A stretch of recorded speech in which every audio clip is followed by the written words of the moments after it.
Okay, so welcome to a demo of Aipeiron. So first, we're in the transactions portal where we can see all of our transactions that have been flowing in from my bank account into the machine learning model via Plaid.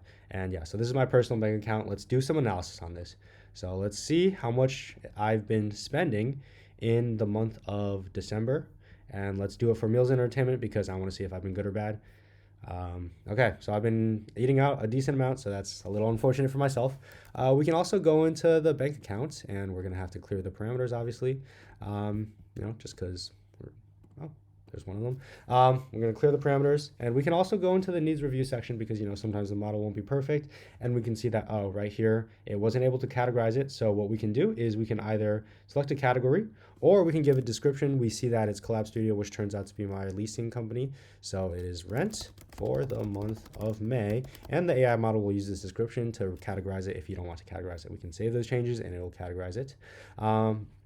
We can also go into the finance section, which is basically just budgeting. We can see if we've been off or on per month, and let's do some analysis. So in the meals and entertainment month of May, we were a little off. Let's see who the culprit is. Where the transactions turns out it's just myself, which is to be expected since it's my personal bank account.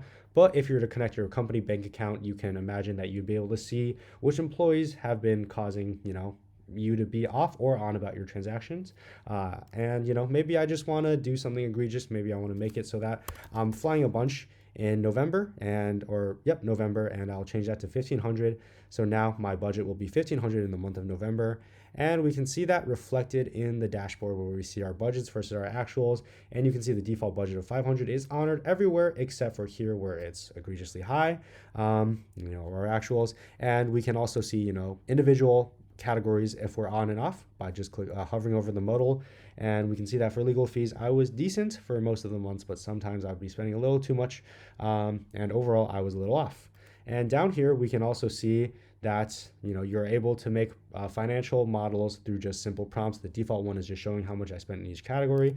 But let's try this one that just generates a line graph showing the trends of transaction amounts over time.